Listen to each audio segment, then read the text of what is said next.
हरियाणा में group C पदों के लिए होने वाले कॉमन एलिजिबिलिटी टेस्ट यानी सीईटी पर अब बड़ा सवाल खड़ा हो गया है। जहां एक और 13 लाख से ज्यादा युवा इस परीक्षा की तैयारी में जुटे हैं, तो वहीं दूसरी तरफ कुछ अभ्यर्थियों ने हाई कोर्ट का दरवाजा खटखटा दिया है और मुद्दा है रजिस्ट्रेशन में कम समय, तकनीकी खामियां और आरक्षण का लाभ न मिल पाने का। और अगर हाई कोर्ट ने याचिकाओं पर सुनवाई करते हुए कोई बड़ा फैसला दिया तो सीईटी परीक्षा की तारीख आगे बढ़ सकती है। हरियाणा ग्रुप सी भर्ती परीक्षा को लेकर अब मामला Punjab and Haryana high court तक पहुँच गया है।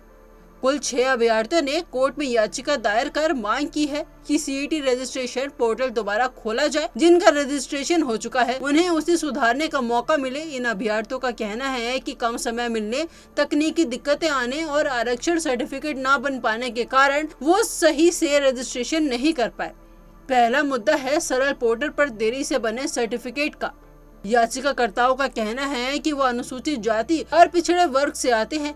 HSSC ने रजिस्ट्रेशन के दौरान नवीनतम आरक्षण सर्टिफिकेट अपलोड करने को कहा था। इसके लिए उन्होंने सरल पोर्टल पर आवेदन किया, लेकिन सर्टिफिकेट समय पर नहीं बन पाया। आखिरकार उन्हें जनरल कैटेगरी में आवेदन करना पड़ा। अब वो कह रही हैं कि यदि सुधार की अनुमति न मिली तो आरक्षण का लाभ नहीं मिल सकेगा। उन्होंने ये भी कहा कि इस बार सिर्फ 15 दिन का समय रजिस्ट्रेशन के लिए दिया गया, जबकि साल 2022 में ये प्रक्रिया 1 साल से ज्यादा चली थी। दूसरा मुद्दा है OTP देर से आने की समस्या। एक और याचिकाकर्ता ने दावा किया कि जब वो पोर्टल पर आवेदन कर रही थी तो वन टाइम पासवर्ड यानी OTP बार बार लेट आता था, जिससे वे रजिस्ट्रेशन पूरा नहीं कर पाई। अब उनकी मांग है कि पोर्टल दोबारा खोला जाए ताकि वो भी आवेदन कर सके। वहीं तीसरा मुद्दा है नॉर्मलाइजेशन पर आपत्ति का। आपको बता दें कि एक अभ्यर्थी ने सीईटी में नॉर्मलाइजेशन सिस्टम को चुनौती दी है। चूँकि परीक्षा अलग अलग शिफ्टों में होगी तो हर शिफ्ट के प्रश्न एक जैसे नहीं होंगे, इसीलिए उसने सुप्रीम कोर्ट के निर्देश का हवाला देते हुए कहा कि जैसे मेडिकल साइंस परीक्षा की एक ही शिफ्ट में होती है, वैसे ही सीईटी भी एक ही शिफ्ट में कराया जाए ताकि सभी को समान मौका मिल सके।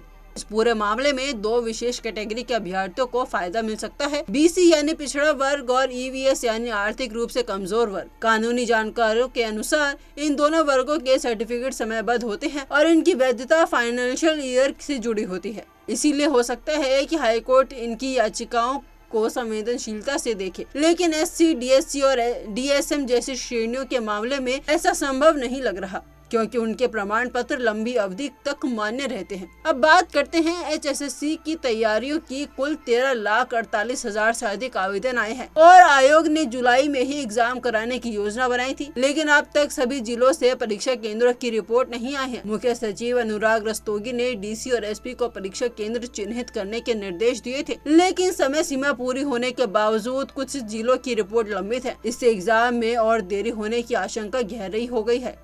अगर हाईकोर्ट ने याचिकाओं पर फैसला देते हुए पोर्टल दोबारा खोलने या सुधार का समय देने का निर्देश दिया तो HSSC को नई तारीख तय करनी पड़ सकती है। इससे न सिर्फ परीक्षा की प्रक्रिया लंबी होगी बल्कि 13 लाख अभ्यर्थियों की तैयारी पर भी असर पड़ेगा। तो अब गेंद हाईकोर्ट के पाले में है। सीईटी जैसी बड़ी परीक्षा के रजिस्ट्रेशन को लेकर उठी आवाजें अब पूरे सिस्टम पर सवाल खड़ा कर रही हैं। क्या तकनीकी गड़बड़ियों की वजह से हजारों उम्मीदवार वंचित रह जाएंगे या फिर न्यायपालिका उन्हें दूसरा मौका देगी? इसका जवाब अब अदालत ही देगी। हमारी यही सलाह है कि सभी अभ्यर्थी अपडेट्स पर नजर बनाए रखें और जो भी फैसला आए उसके अनुसार अपनी तैयारी को दिशा दें।